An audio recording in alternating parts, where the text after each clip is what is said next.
Hello everyone and welcome back to the channel. Today, I'm going to be reviewing the 9th and final episode of WandaVision. Obviously, spoilers ahead, so if you haven't seen it, don't watch this video. But yeah, we're at the series finale, or at the very least, the season finale. Maybe they could surprise us and go, oh, well, Vision's still alive, so let's do a season 2 of WandaVision. But I'd say that's unlikely. I think they just kind of said, oh, well, maybe there's a season 2, just so people wouldn't assume how the series was going to end. But anyway, let's talk about this episode. So I should make it clear, I was planning out what I was going to say in this review, and I should make it clear that generally I think this episode is very good. I think the whole show is very good. But a lot of what I'm going to be talking about in this review is negative, just because there are a few small issues that have a lot to talk about. So a large part of this review is going to be me complaining. But I should make it clear that I still really like this. I still really like this episode. I really like the show. So let's start off with probably the thing that everybody is expecting me to complain about, and that is Pietro.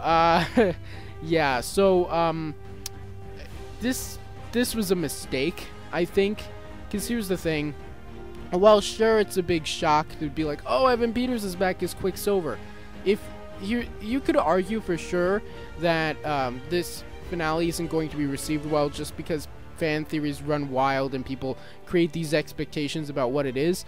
But I think that's one thing that you can't really blame people for. Like, if you have a show called WandaVision, which is said is going to lead into a movie called Doctor Strange in the Multiverse of Madness, and then you have Evan Peters come in as Quicksilver, people are going to assume it is the Quicksilver from the Fox X-Men movies.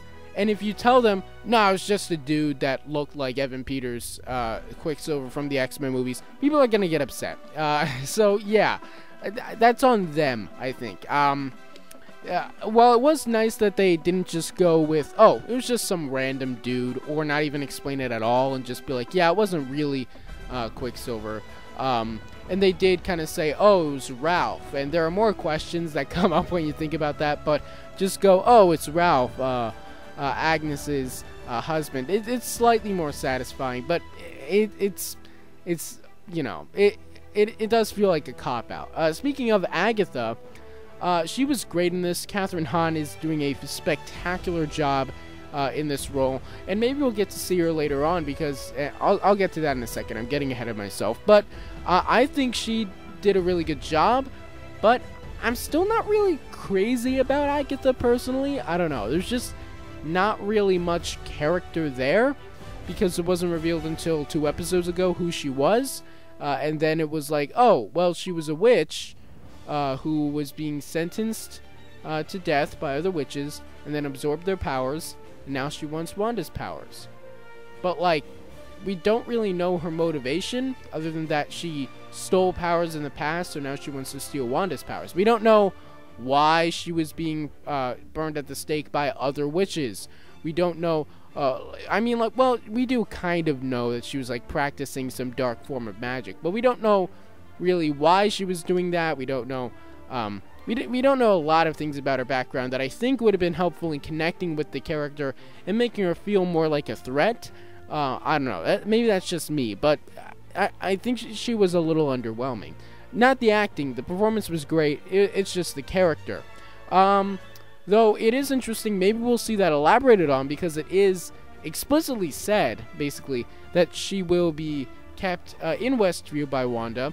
And on top of that, Wanda specifically says, if I need you, I'll know where to find you, after Agatha says, you're going to need my help in the future. So I'd say that it's pretty likely that she will show up in some capacity in Doctor Strange 2, though we'll have to see with that. So let's talk about Vision for a second here, because a big part of this was Vision going against White Vision. And this was kind of a tease, because Paul Bettany did say in an interview that, oh, there's this actor that's a big surprise addition to the show that, like, I've wanted to work with this actor my entire life, and it's great that we get to share the screen together. And yeah, he met himself with White Vision, and yeah, he did kind of apologize, saying that once he started hearing theories about, you know, having Professor X or Magneto show up, so that you have like people like Patrick Stewart and Ian McKellen, then he was like, oh, those are good ideas, and then he kind of felt bad about it. But nonetheless, I get it. It was kind of funny. But yeah, here's the thing about this show. So this show has a tendency to just kind of just in an episode, like, it'll have a character progressing, then it'll just not come back to that character later. Like, to talk about Vision, for example, in episode 7, he was with Darcy, and then he took off to find Wanda, and then he just didn't do anything for the rest of the episode. He didn't show up in last week's episode, and he finally shows up again in this episode. And that's okay when it's in the middle of a show, I suppose, especially if it's kind of WandaVision, where it is, in a way, a one long movie. But in a finale, if you have something like, oh, well, we see a scene where Vision activates White Vision, so now he's basically White Vision in the comics, and then he remembers everything, he's just white now, and then we never see what happens with White Vision. We don't know what he goes off to do. That just feels like poor writing. It just feels like they didn't really conclude the character in any way. But it is kind of exciting to think that Paul Bettany could continue after this, because I think a lot of us expected going into this that we'd just be like, oh, Vision's back. Oh wait, that's not really Vision. Vision's dead. Okay, well, that's the last we'll see of Vision in the MCU. But no, it seems at least it'd be really dumb for them to have Paul Bettany not come back after setting up White Vision. But yeah, and that scene with Vision and White Vision was a good one, especially with the whole Theseus ship paradox. I like that inclusion. And it was also nice we got to see at the end, which I'll get to in a second, we get to hear a little bit about who that Vision actually was. And while my theory was that he was kind of Wanda's guilt about what was going on kind of manifesting itself into original thoughts in Vision, and that was her subconscious kind of telling her that what she was doing was wrong. And I think that's not necessarily wrong, but it's not confirmed for sure. It's just that it is said that Vision is on some level her emotions, but you know, it's not like confirmed that it is what I said, but it could be. You never know. But and then it's also said that he is kind of the part of the Mind Stone that's within Wanda, which makes sense, so that's cool. Now let's talk about the dynamic trio of Jimmy, Darcy, and Monica. Let's start with Monica. Monica is another thing where, like Vision, it feels like she's not really... It feels kind of underwhelming. Like, she did get a proper ending in the mid-credit scene, which I'll get to in a second, but it's kind of weird because she does almost nothing in this entire show. She shows up in the first 3 episodes, then in episode 4 she does the only thing that... I guess she talks with Wanda a couple times, and that helps her character later on, but the only thing important to the plot, really, that she does is in episode 4 she explains to the viewers and to the government what's going on in Westview. And then all the rest that happens is she gets powers, then she uses them twice, and I'll get back to that, and then the mid-credit scene happens. So, the 2 times that she uses her powers are both very underwhelming. In episode 7, she kind of uses her powers to block Wanda's attacks, which is really, like, it was very underwhelming. And then in this episode, she uses it to protect Billy and Tommy, but I want to say it's Billy who has the kind of WandaVision, the Wanda powers, and Tommy that has super speed, though I could be wrong on that, and I'm sorry if I mixed them up. But basically, it's kind of weird that that's the case, that, like, she blocked those bullets, and then one of them gets through, and Billy's able to just stop it with his powers. So it's like, sure, it's cool that she used her powers to protect them, but I guess they could have protected themselves. I mean, you could probably make the argument that, you know, maybe Billy could have only caught 1 or 2 of those bullets. But, you know, at the same time, again, it's very underwhelming that she only uses her powers twice, and they're both very underwhelming experiences. But moving on to Jimmy. Jimmy is a star in this episode, I tell you. He is killing it over there. He fabulously played by Randall Park. I love him in the show. I love that, like, in Ant-Man and the Wasp, while there was an authority to him, he was kind of that, in a way, that kind of generic kind of, oh, he's the cop that is kind of goofy and actually and pretty dumb, you know. But in this series, he's funny and has his I guess you could say his blonde moments, but at the same time he's very capable. He gets stuff done, and there are times where you're like, yeah, that was a good idea. In this case, where he like got the feds in there to stop everything in Hayward, and that was really cool. And it does kind of leave the door open in a way. It doesn't like set up anything specifically for him, but it's interesting that it does kind of leave the door open for him to appear in later movies and shows, and I really hope he does.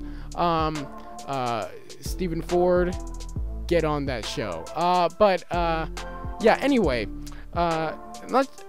Darcy is the one that does kind of get screwed, in that she basically just makes a cameo in this episode when she hits who does she hit? I want to say it was Agnes or Agatha, but it might have been someone else. I don't know. With the truck that she was driving in episode 7, and then she's never seen again, and that's really unfortunate.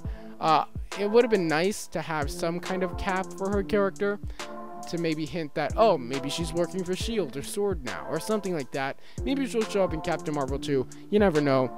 But yeah, that's kind of disappointing to me. But now let's talk about Wanda, because Wanda's great in this episode, of course. All the acting, obviously, is top-notch in this series. And it's great that we finally get the Scarlet Witch being embraced, and it's really interesting, this prophecy of her being this very this incredibly powerful creature that can't really control the power and is destined to destroy everything. And it's also, I really like the scene where the townspeople of Westview are kind of go against Wanda, and it's really interesting there. But yeah, it's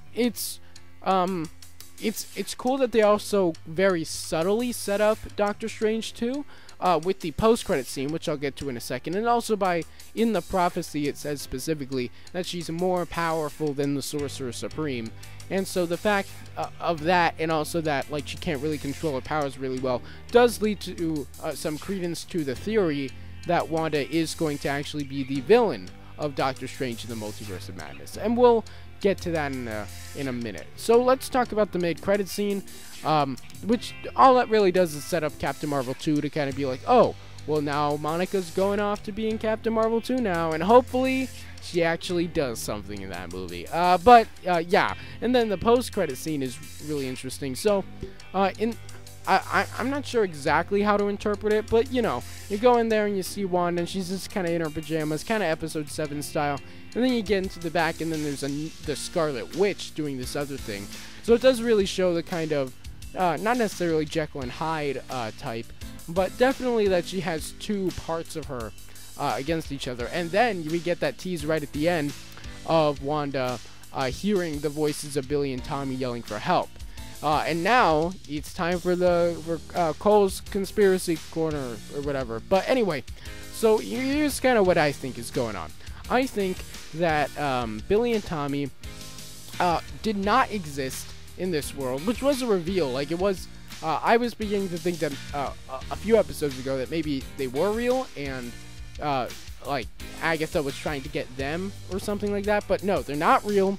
They were destroyed with Westview, but maybe they were real in another universe, and now Mephisto has them, or maybe alternate version of Agatha has them, or something like that, in that other universe. And as Wanda's exploring her powers, she's suddenly, right at the end of this post-credit scene, discovers the multiverse a little bit, and just hears an echo from another universe, and now has to go save them. And maybe that's what Multiverse of Madness will be. Mephisto has Billy and Tommy. Wanda has to go through dimensions to stop them, and in the process she's messing up the multiverse, and Doctor Strange has to come and fix it, which will be really interesting. So what do you guys think about this? What did you think of episode 9? I really liked it, even though again there were some issues with it. What did you think of WandaVision in general? I really like this show. I'll probably make a video at some point about why the finale was destined to why the show was destined to really feel lacking to a lot of MCU fans, but not me. I really like this show. So let me know your thoughts in the comment section below. Don't forget to subscribe for daily videos on the franchises you love, and I'll see you tomorrow. Bye.